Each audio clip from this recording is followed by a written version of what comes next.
சென்னை விபச்சார தடுப்பு பிரிவு பெண் ஆய்வாளர் இருந்தவங்க திருமதி ராஜலட்சுமி உதவி ஆய்வாளராக பணியாற்றும் பொழுதே பல்வேறு நபர்களோடு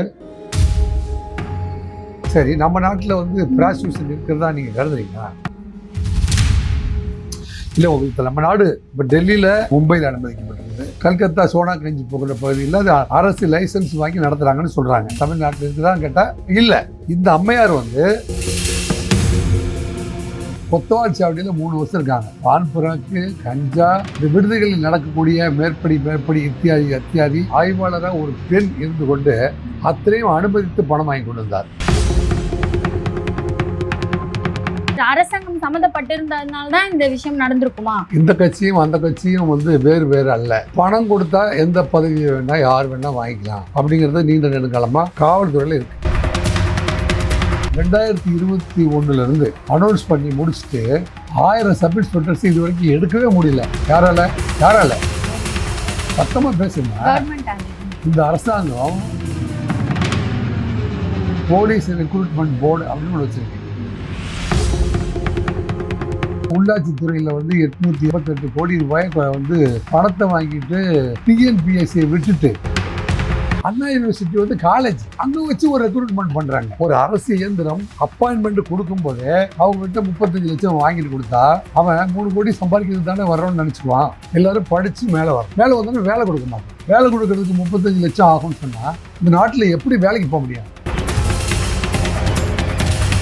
கும்பகோணத்தில் தகர டப்பா லாரி குப்பை வண்டி ஓட்டிட்டு இருந்தவர் மத்திய அமைச்சராகி கப்பல் வாங்கி மிகப்பெரிய கோடீஸ்வரர் ஆகிட்டார். திருவண்ணாமலையில் பொம்பளை வேஷம் போட்டு டான்ஸ் ஆடினவர், பிரைவேட் பஸ்ஸில் கண்டக்டர் ஆடினவர் 40,000 கோடி ரூபாய்க்கு ஒர்த்தா மாறிட்டார்.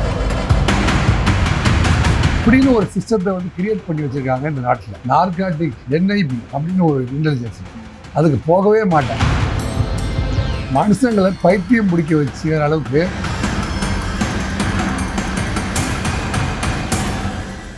காந்தி மீடியா நேயர்களுக்கு வணக்கம். நான் உங்கள் விஜயாஸ்மின். இன்னைக்கு நம்ம கூட முன்னாள் துணை ஆணையர் திரு ராஜேந்திரன் ராஜா ஐயா அவர்கள் இருக்காரு. தங்க பதக்கம் வாங்கி காவல்துறையில பல்வேறு அனுபவங்களை அவர் பெற்றிருக்காரு. அவர்கிட்ட சில கேள்விகள் கேட்கறதுக்காக தான் வந்திருக்கோம். வணக்கம் சார். வணக்கம். எப்படி சார் இருக்கீங்க? நல்லா இருக்குமா சார். இப்போ காவல்துறை மத்தியிலும் மக்கள் மத்தியிலும் பெருசா பேசப்படுற ஒரு விஷயம் இன்ஸ்பெக்டர் ராஜலட்சுமி. இவங்களை பத்தி தான் இப்போ டாபிக் பயங்கரமா போயிட்டு இருக்கு. இவங்க 8 வருஷத்துல கிட்டத்தட்ட 372%, அதாவது 5 கோடி லஞ்சம் வாங்கியிருக்காங்க. வருமானத்தை தாண்டிய லஞ்சம் அப்படின்னு இருக்கு. இந்த விஷயத்தை எப்படி சார் பாக்குறீங்க? சென்னை விபச்சார தடுப்பு பிரிவு பெண் ஆய்வாளர் இருந்தவங்க திருமதி ராஜலட்சுமி. அவங்க 1999 பேட்சில் வந்து அவங்க டைரக்ட்லி ரெக்ரூட்டட் சப் இன்ஸ்பெக்டராக வந்திருக்காங்க. உதவி ஆய்வாளராக பணியாற்றும் பொழுதே அவர் வந்து பல்வேறு நபர்களோடு சிறந்த நட்பு, பொலிட்டிக்கல் இன்ஃப்ளூயன்ஸ் இதெல்லாம் பயன்படுத்தி நல்ல இடங்களில் பதவிகளை வாங்கிறதுக்கு கற்றுக்கிட்டார். அவங்க வந்து பார்த்திங்கன்னா அவங்க எங்கெங்கெல்லாம் ஒர்க் பண்ணியிருக்காங்க அப்படின்னு பார்த்திங்கன்னா பொருளாதார குற்றப்பிரிவு ஆய்வாளர் அப்படின்னா எக்கனாமிக் அஃபென்சஸ் விங்னு பேர். அதில் வந்து பல கோடிகளை வந்து முதலீடு செய்து ஏமாற்றிய பணத்தை திரும்பி வாங்கி தருதல், அந்த பெரிய கம்பெனி மோசடி, சீட்டு கம்பெனி மோசடி, இது மாதிரி பெரும் பண முதலீடுகளை வந்து டீல் பண்ணக்கூடிய டிபார்ட்மெண்ட்டில் ஆய்வாளராக வேலை பார்க்குறாங்க. மதுவிலக்கு பிரிவுனா புரோஹிபிஷன் என்ஃபோர்ஸ்மெண்ட் விங் அப்படின்னு பேர். அதில் நீண்ட நாட்கள் ஒர்க் பண்ணியிருக்காங்க. அப்புறம் பார்த்திங்கன்னா டிராஃபிக்கில் ஒர்க் பண்ணியிருக்காங்க. இது எல்லாத்துலேயுமே வந்து கிட்டத்தட்ட அவங்க செலக்ட் பண்ண போஸ்டிங்கெல்லாம் பார்த்திங்கன்னா வருமானத்தை ஈட்டி தரக்கூடிய பதவிகளில் அதிகமாக இருந்திருக்கிறார். இந்த அரசாங்கமெல்லாம் நீண்ட நெடுங்காலமாக செங்கோட்டையன் அவர்கள் சொன்னது போல் இந்த கட்சியும் அந்த கட்சியும் வந்து வேறு அல்ல அப்படின்னு செங்கோட்டையன் சொன்னார். உங்களுக்கு ஞாபகம் இருக்கா? அது மாதிரி பணம் கொடுத்தா எந்த பதவி வேணா யார் வேணா வாங்கிக்கலாம் அப்படிங்கிறது நீண்ட நெடுங்காலமாக காவல்துறையில் இருக்குது. அப்படி இல்லைன்னா பார்த்தீங்கன்னா பொருளாதார குற்றப்பிரிவு விஜிலன்ஸு, மதுவிலக்கு பிறகு விஜிலன்ஸு, டிராஃபிக்கு, அதுக்கு பிறகு அவங்க வந்து விபச்சார தடுப்பு பிரிவுக்கு வந்திருக்காங்க. இது எல்லாருமே வந்து பணம் சம்பாதிக்கிற பிரிவுலேயே வந்து அவங்க இவ்வளவு வருஷம் 17லேருந்து 2025 வரைக்கும் புறம் வந்து பணம் கொட்டுற டிபார்ட்மெண்ட்டில் மட்டுமே அவங்களுக்கு வாரி வழங்கியிருக்கிறது இந்த காவல்துறை அப்படின்னு சொன்னால், அவங்க பொலிட்டிக்கல் இன்ஃப்ளூயன்ஸில் தான் இந்த மாதிரியான பதவிகளை வாங்கியிருக்கிறார்கள். அப்போ பொலிட்டிக்கல் இன்ஃப்ளூயன்ஸ் இருந்துச்சுன்னா நேர்மையை வந்து நம்ம எதிர்பார்க்க முடியுமா? அரசியல் பின்புலம் உள்ளவர்கள் வருமானம் தரக்கூடிய பகுதிகளில் இருக்கிறதும், நேர்மையாக இருக்கிறவங்கலாம் பிழைக்க தெரியாதவங்க அப்படின்னு சொல்கிறாங்க இல்லையா, அதெல்லாம் இன்னுமே மாற்றி அமைக்கப்படல. இப்போ உயர் அதிகாரிகள் இதுல இன்வால்வ் ஆகியிருக்காங்கன்னு நீங்க சொல்ல வரீங்களா? பணம் படைத்தவர்கள், அரசியல் பலம் உள்ளவர்கள், வருமானம் ஈட்டும் பதவிகளில் இருக்கிறார்கள். சுதந்திரம் வாங்கி 75 ஆண்டுகளா இந்த ஆட்சியாளர்கள் இந்த நிலைமையை மாற்றி அமைக்கவே இல்லை. இதைத்தான் வந்து தீய சக்தியை உருவாக்குகிறார்கள் அப்படின்னு தீய பேசுறாங்க இல்லையா? என்ன சார் தளபதி டேலாக் சொல்லிட்டு இருக்கீங்க? ஆமாம்மா, தீய சக்தினா என்ன அர்த்தம்? கவர்மெண்ட்ல இருக்கிற மெஷினரி எல்லாமே பொல்யூட் ஆகி போயிடுச்சு. பார்க்குறவங்கள்ட்ட எல்லாம் லஞ்சம் கேட்பாங்க. வாரத்துக்கு 2 தாசில்தார் 2 விஓஓ சஸ்பெண்ட் ஆகிட்டே இருப்பாங்க. இதெல்லாம் கண்டுக்கவே மாட்டாங்க. எந்த அரசு அலுவலகத்தில் போனாலும் பணம் இல்லாமல் எந்த வேலையும் பண்ண முடியாது. கிட்டத்தட்ட உள்ளாட்சித்துறையில் வந்து 888 கோடி ரூபாய் வந்து பணத்தை வாங்கிட்டு டிஎன்பிஎஸ்சியை விட்டுட்டு தமிழ்நாடு பப்ளிக் சர்வீஸ் கமிஷனை ஒதுக்கி வச்சுட்டு அண்ணா யூனிவர்சிட்டி வந்து காலேஜ் அங்கே வச்சு ஒரு ரெக்ரூட்மெண்ட் பண்ணுறாங்க. அந்த ரெக்ரூட்மெண்ட் என்னடா அது புதுசாக ஒரு ரெக்ரூட்மெண்ட் பண்ணுறாங்களே அப்படின்னு கேட்டால், அதில் வந்து சாதி இடஒதுக்கீடு இல்லை, சமூக நீதி கிடையாது, backward community, most backward community, schedule cost, schedule tribes இடஒதுக்கீடு கிடையாது. 25 to 35 லட்சம் ரூபாய் பணம் இருக்கிறவங்க தான் வேலைக்கே போக முடியும் அப்படின்னு சொன்னால், ராஜலட்சுமி 5 கோடி ரூபாய் சம்பாதிச்சது பெரிய விஷயமா?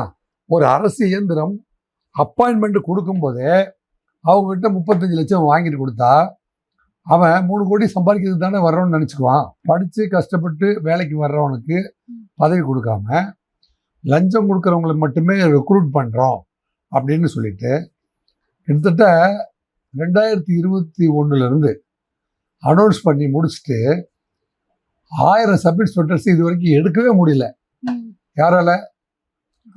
யாரால? சத்தமாக பேசுமா. இந்த அரசாங்கம் போலீஸ் ரெக்ரூட்மெண்ட் போர்டு அப்படின்னு ஒன்று வச்சிருக்கு. அந்த போலீஸ் ரெக்ரூட்மெண்ட் போர்டு 3 தடவை வந்து எடுத்த லிஸ்ட் கேன்சல் ஆகுது. எதுக்கு?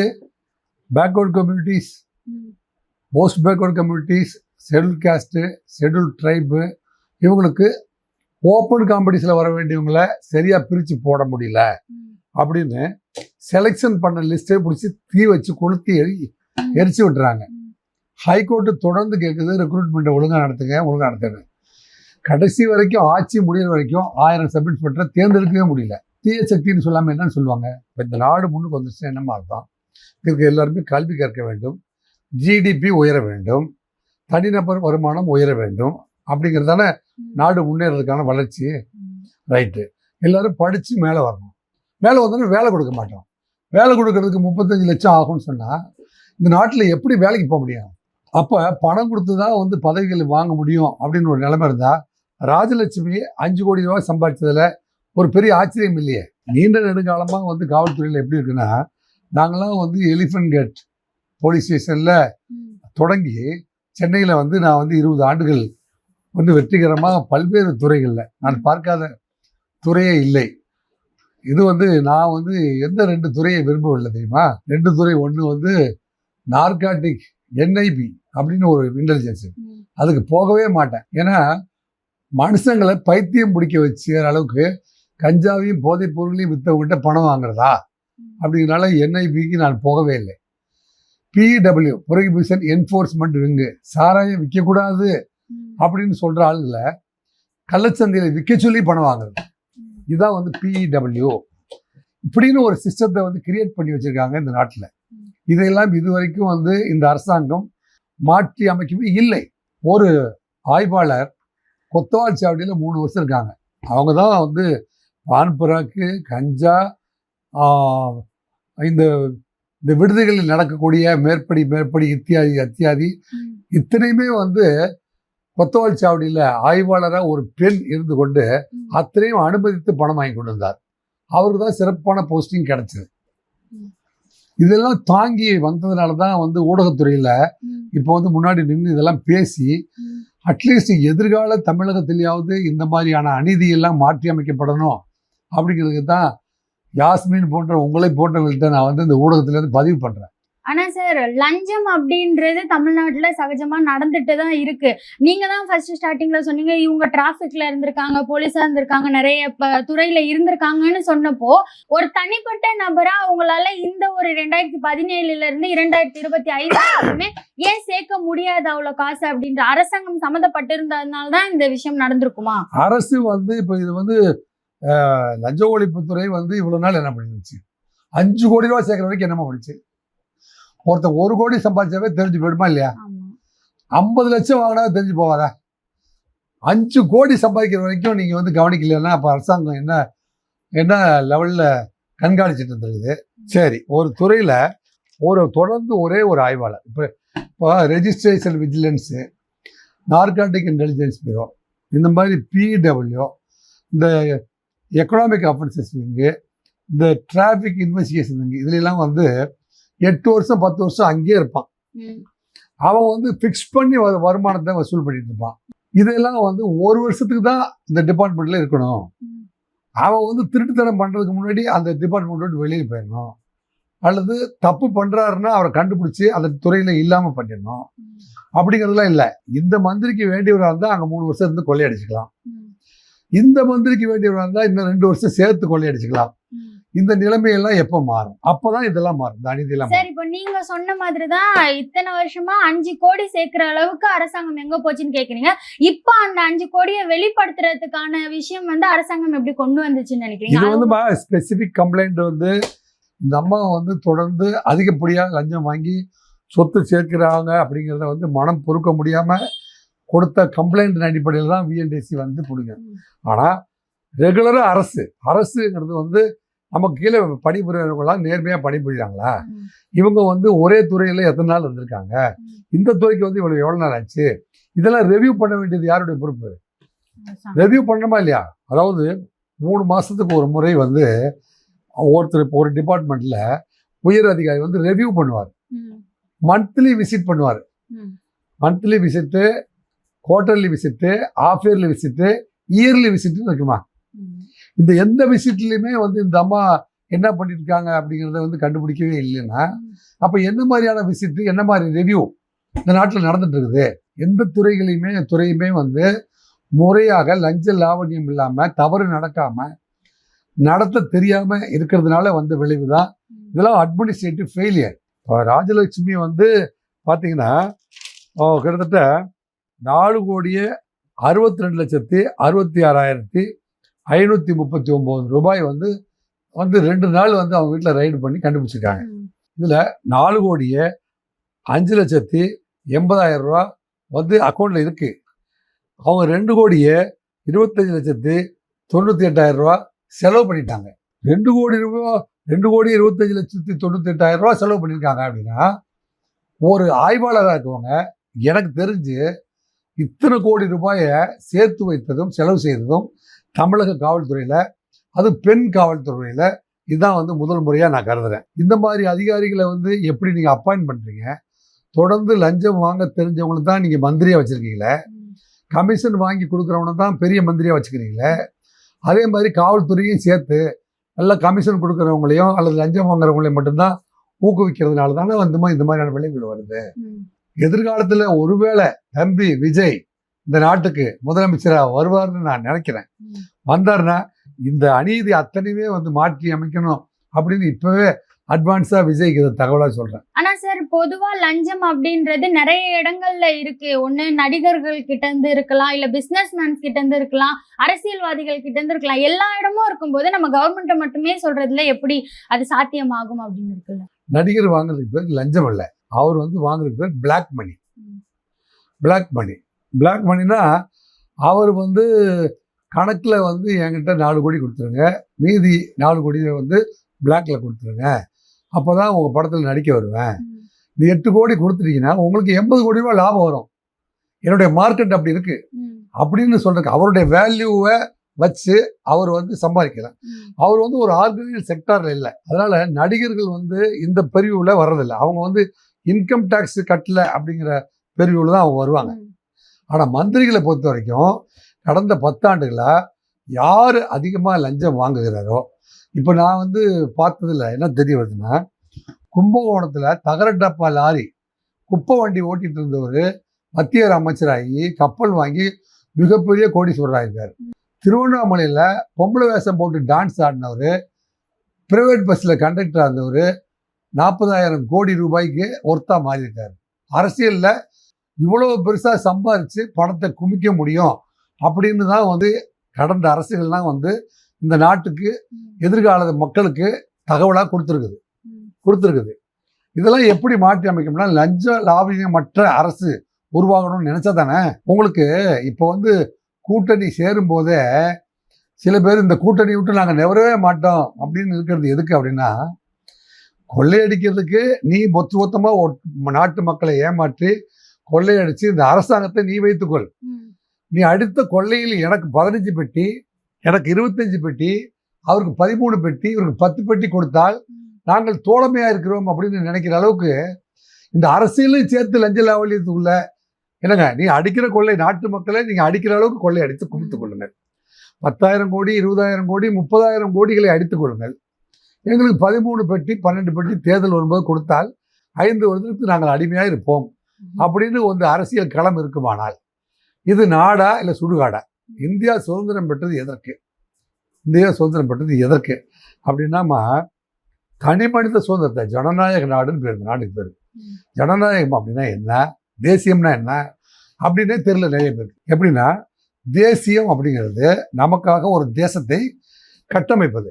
இப்போ இந்தியான்னு ஒரு நாடே வந்து சுதந்திரத்துக்கு முன்பு இந்தியான்னு ஒரு நாடே இல்லை. அப்படி இந்தியான்னு ஒரு நாடே இல்லாத ஒரு ஊரை பிரிட்டிஷார் வந்து காஷ்மீர்லேருந்து கன்னியாகுமரி வரைக்கும் ஒரு நிலப்பரப்பை ஆண்டு கொண்டு இருக்கிற பொழுது இந்த ஏரியா எங்களுடைய ஏரியா அப்படின்னு அதில் கூட ஒன்று மிஸ் பண்ணான். இலங்கையை சேர்த்து தான் வந்து அவன் ஆண்டுட்டு இருந்தான். இலங்கையை வந்து போகும்போது என்ன செஞ்சிருக்கான், இந்தியாவோட சேர்த்து கொடுக்காம தனியாக கொடுத்துட்டு போயிட்டான். அதனால அங்கே அவ்வளோ பெரிய பிரச்சனை. ஸோ இந்தியா அப்படின்னு ஒரு நாடு கட்டமைப்பதற்கு தான் வந்து வல்லபாய் பட்டேல் அவர்களும் ஜவஹர்லால் நேரு அவர்களும் வந்து இந்த நிலப்பரப்பை ஒரு கட்டுக்குள்ளே கொண்டு வந்து ஒவ்வொரு தேசத்தை உருவாக்கி இந்த தேசத்தை வந்து பாதுகாப்பு நிறைந்த மாநிலம். ஏன்னா அதுக்கு முன்னாடி வரலாறு முழுவதும் படையெடுத்துகிட்டே வந்து நம்மளை அடித்து துன்புறுத்தி கொள்ளையடிச்சிட்டு பல அரபு நாடு மன்னர்கள்லாம் வந்து அடிச்சுட்டு போயிருக்கான். அலெக்சாண்டருக்கு வந்திருக்கான், நெப்போலியன் புரட்டு வந்திருக்கான்.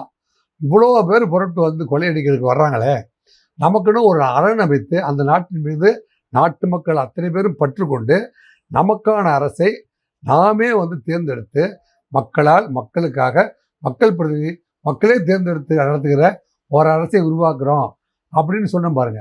அந்த நாட்டை நாங்கள் அனைவரும் நேசிக்கிறோம் சொல்கிறோமே, அதுக்கு பேர் தான் தேசியம். அதுக்கு பேர் தான் வந்து தேசப்பற்று. அதில் ஜனநாயகம் அப்படின்னா என்ன, தேசியம் அப்படிங்கிறது அதுதான். நமக்கு என்று ஒரு நாடு இருக்கிறது. அந்த நாட்டில் இருக்கிற மக்கள் அனைவரும் இறையாண்மைன்னு ஒரு வார்த்தை இருக்கு. இறையாண்மை அப்படின்னா அந்த காலத்தில் மன்னராட்சியை மட்டுமே வந்து ஏற்றுக்கொண்டு வாழ்ந்து கொண்டிருந்த நமது முன்னோர் என்ன நினைச்சிட்டு இருந்தாங்க அப்படின்னா, அவங்களாம் இறையாண்மைனா இறைபொருள்னு ஒன்று இருக்குது, மறைபொருள்னு ஒன்று இருக்குது. அது பஞ்சபூதத்துக்குள்ள இருக்குது, சூரியனில் இருக்குது, சந்திரனில் இருக்குது, எங்கேயும் இருக்குது, அது பிரபஞ்சத்தில் இருக்குது. அந்த இறைபொருள் அந்த நாட்டு மன்னருக்கு வந்து அபரிமிதமான சக்தியை கொடுக்கும். அந்த சக்தியை தேவைப்படுவோருக்கெல்லாம் வந்து மன்னர் வாரி வழங்குவார். அப்படிதான் வந்து அதுக்கு பேர் தான் இறையாண்மை. இறை பொருள் வந்து மன்னருக்கு கொடுப்பதும் மன்னர் வந்து மக்களுக்கு கொடுப்பதும் இறையாண்மை என்று கருதப்பட்டது. இறையாண்மை என்பது இந்த நாட்டில் ஓட்டு போடுற ஒவ்வொரு மனிதனுக்குமே எனக்கு இந்த நாட்டை ஆள்வதற்கான உரிமையை கொடுக்கறதுன்னு பேர். மக்கள் தொகை கணக்கெடுப்பை எடுக்க மாட்டோம், நாங்கள் வந்து எல்லாருக்கும் 5,000 ரூபா கொடுப்போம், 2,000 ரூபா கொடுப்போம், ஓட்டு பூரா எங்களுக்கு போட்டுருங்க, நாங்கள் 5 வருஷத்துக்கு லைசன்ஸ் வாங்கிடுவோம், நாங்கள் எப்படி வேணால் இந்த தேசத்தை நடத்துவோம் அப்படின்னு நினைக்காம இந்த நாட்டில் லஞ்ச லாவண்யம் இல்லாமல் நேர்மையான மக்களையும் நேர்மையான வாழ்க்கையும் உருவாக்கணும் அப்படின்னு யார் நினைக்கிறாங்களோ அவங்க தானே வந்து இந்த நாட்டை ஆளணும். அப்படி தான் நாட்டை ஆளணும்னு படிச்சுட்டு வந்தவங்கெல்லாம் பணத்தை பார்த்தோன்னே திசை மாறி போய் இப்படி லஞ்ச லாவண்யம் பண மூட்டைகளுக்கு பின்னாடி சுத்த ஆரம்பித்ததுனாலையும் நேர்மையற்ற முறையில் அரசாங்கத்தையும் அரசியலையும் கொண்டு போனதுனால தானே இன்னைக்கு வந்து மத்திய புலனாய்வுத்துறை இல்லைங்க, அது வந்து ஒரு பெரிய அஃபேரை வந்து போடுங்கன்னு டிஜிபிகிட்ட கொடுப்பதும், டிஜிபிகிட்ட ஒரு கம்ப்ளைண்ட் கொடுத்தா அவர் உடனே எஃப்ஐஆர் போடணும்.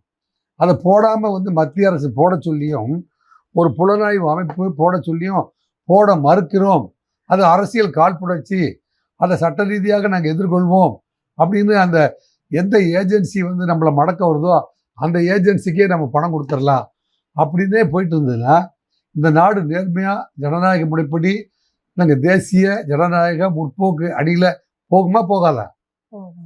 இந்த மாதிரி வந்து தேசத்தில் லஞ்சம் வாங்குகிற அதிகாரிகளை அதிகமாக உருவாக்கி பெண் ஆய்வாளராக இருக்கிறவங்க இத்தனை கோடி ரூபாயை வந்து என்னங்க இதில் எப்படி வந்து சரி நம்ம நாட்டில் வந்து ப்ராஸ்டியூஷன் இருக்கிறதா நீங்கள் கருதுறீங்களா? இல்லை உங்களுக்கு நம்ம நாடு இப்போ டெல்லியில் ப்ராஸ்டியூஷன் ஒரு இடத்துல அனுமதிக்கப்பட்டிருக்கிறது, மும்பையில் அனுமதிக்கப்பட்டிருக்கிறது, கல்கத்தா சோனாகஞ்சி போகிற பகுதியில் அது அரசு லைசன்ஸ் வாங்கி நடத்துகிறாங்கன்னு சொல்கிறாங்க. அப்படி லைசன்ஸ் வாங்கின ப்ராஸ்டியூஷன் வந்து நம்ம நாட்டில் தமிழ்நாட்டில் இருக்குதான்னு கேட்டால் இல்லை. அப்போ அந்த துறையில இருந்து நடந்துட்டு தான் இருக்கு. இல்லை அப்போ இந்த அம்மையார் வந்து 5 கோடி ரூபாய் இந்த துறையில் சம்பாதிச்சிருக்காங்க அப்படின்னா அப்போ இவங்க வந்து அந்த துறையை அனுமதிச்சிருக்காங்கன்னு தான் அர்த்தம், மறைமுகமாக அனுமதிச்சிருக்காங்கன்னு தான் அர்த்தம். அப்படிதான் அர்த்தம். அப்படியா சார் எடுத்துக்கிறது? வேற எப்படிமா மறைமுகமாக அந்த மாதிரியான இந்த துறையில பணம் சம்பாதிக்கிறாங்க அப்படின்னு அர்த்தம். நேரடியாகவோ அல்லது மறைமுகமாகவோ அந்த தொழில் செய்பவர்களை இவர்கள் ஊக்குவிக்கிறார்கள் தான் அர்த்தம். எந்த துறையை வந்து பர்ஃபெக்டாக நடத்த வேண்டுமோ அந்த துறையிலே பணம் வாங்கி கொண்டு அந்த குற்றச் செயலை வந்து தடுப்பதற்கு பதிலாக அந்த தொழிலையே வந்து ஊக்குவித்திருக்கிறார்கள் அப்படிங்கிறது வந்து நியாயமான செயலா அப்படின்னு கேட்டா முற்றிலும் தவறு. எதை தடுக்கணுமோ அதே லஞ்சம் வாங்கிட்டு அனுமதிக்கிறதுங்கிறது வந்து ஒரு மிகப்பெரிய தவறு. இதை செய்த குற்றத்துக்கு சரியான தண்டனை அவர்களுக்கு அரசு வழங்கும் என்று நான் கருதுகிறேன். ஆய்வாளர்களாக இருக்கிறவர்கள்லாம் வந்து நமக்கு வந்து என்ன பணி இறைபொருள் மூலமாக அல்லது அரசு மூலமாக, அரசே இறைபொருளாக நான் கருதுகிறேன். இந்த அரசாங்க உத்தியோகம் அப்படிங்கிறதுமா ஒரு இறையாண்மை மிக்க பதவியாகத்தான் நான் அதை கருதுகிறேன். எனவே அதில் நேர்மை ஒன்றே மூலதனமாக இருந்து பயணம் செய்தால்தான் கடைசி வரை அந்த போட்டு போய் சென்றடையும். அது பிறகுதான் அவர் வந்து பென்ஷன் வாங்கி நிம்மதியாக வாழ்கிற அதிகாரிகளை வாழ்ந்ததை நான் பார்க்கிறேன். யாரெல்லாம் வந்து குறுக்கு வழியில் வாழ்வு தேடிடும் திருட்டு உலகமடா தம்பி தெரிந்து நுழைந்து கொள்ள பட்டுக்கோட்டை கல்யாண சுந்தரம் பாடி எத்தனையோ வருஷங்கள் ஆகியும் இன்னுமே வந்து குறுக்கு வழியில் வாழ்வு தேடும் மக்களும் என்னங்க எத்தனை காலம்தான் ஏமாற்றுவார் இந்த நாட்டிலே என்ற பாடலுக்கு ஏற்றபடியாகவும் இந்த மக்கள்லாம் வாழ்கிறார்கள் என்பது, நம்ம வாழ்கிற காலத்தில் இந்த மாதிரி மக்கள்லாம் வாழ்கிறார்கள் என்பது நமது பெரிய வருத்தத்தை தருகிறது. இருந்தாலும் இந்த செயலை நம்ம வன்மையாக கண்டிக்கிறோம். அரசு ஆவணம் செய்யட்டும், அதுக்கு மேலே என்ன ஒப்பீனியன் சொல்கிறதுன்னு தெரியல. பெண் அப்படிங்கிறதுனால அவங்க மேலே வந்து பெருசாக வந்து அபாண்டமாக என்னால் வந்து பேச முடியவில்லை. காத்திருப்போர் பட்டியலில் போட்டிருக்காங்க அப்படின்னா என்ன, எதனால அது போட்டிருக்காங்க? காத்திருந்து அடுத்த செக்டாரில் நான் உங்களுக்கு கொடுக்குறோம், அங்கே போய் தெரியாமல் பண்ணுங்க அர்த்தம். என்ன சார் சொல்றீங்க? காத்திருப்போர் பட்டியல் தான். காத்திருப்போர் பட்டியல் அப்படின்னா இந்த பதவியிலிருந்து உங்களை வந்து டிரான்ஸ்ஃபர் பண்ணிட்டோம், வேற பதவிக்கு இன்னும் போடலை, உங்க மேல ஒரு விசாரணை பெண்டிங்ல இருக்கனால ஆமா நீங்க வந்து இந்த இடத்துல போயிருங்க. ஆனா ஒரு பிஎன்டிசியில பிரைமா ஃபேசி மேட் அவுட் ஆயிடுச்சா தற்காலிக பணி நீக்கம் செய்யலாம், அல்லது இந்த விசாரணையின் போது அவங்கள மந்திரிக்கு வேண்டியவங்களா இருந்தா தற்காலிக காத்திருப்போர் பட்டியலே உட்கார வச்சு ஏசி ரூம்லாம் போட்டு கொடுத்து அவங்களுக்கு வந்து ஃபெசிலிட்டேஷன் பண்ணுவாங்க. அதான் இப்போ நடக்குதுன்னு நினைக்கிறேன். அப்ப இதுவும் அவங்களுக்கு ஒன்றும் பிரச்சனை வராது, எந்த விதமான மாற்றமும் நடக்க போறது இல்லை. ஆமா, காத்திருப்போர் பட்டியல்ல அடுத்த பதவி, இந்த விசாரணை முடிஞ்ச உடனே உங்களுக்கு அடுத்த பதவி ப்ரமோஷன் மாதிரி அடுத்த பதவி வழங்கப்படும். ஏமா நீங்க செஞ்சதெல்லாம் விசாரிச்சு பார்த்தோம், அதுல ஒன்றும் ப்ரூவ் ஆகலை, எனவே நீங்க வேற ஒரு பணிக்கு போங்க அப்படின்னு அனுப்புறதுக்காக காத்திருக்கணும். அதான் காத்திருப்போர் பட்டியல். என்ன சார் 5 கோடி லஞ்சம் வாங்கியிருக்காங்க, இதெல்லாம் ஒரு தண்டனையா சார்? இல்லைம்மா, தண்டனை அப்படிங்கிறது விசாரணை முடிந்த பிறகு அவங்களுக்கு கொடுக்கப்படுற தண்டனை. இப்போதைக்கு வந்து லஞ்ச ஒழிப்புல அவங்கள கைது பண்ணிட்டாவே அவங்கள வந்து தற்காலிக பணி நீக்க தான் செய்வாங்க. ஆனால் இவங்களை பொறுத்த வரைக்கும் அவங்களுக்கு நிறைய இன்ஃப்ளூயன்ஸ் இருக்குதுன்னு நினைக்கிறேன். அதனால காத்திருப்போர் பட்டியலில் வச்சிருக்காங்க. சமுதாயம் சார்ந்த நிறைய விஷயங்களை பகிர்ந்ததுக்கு நன்றி சார். நன்றி, வணக்கம்.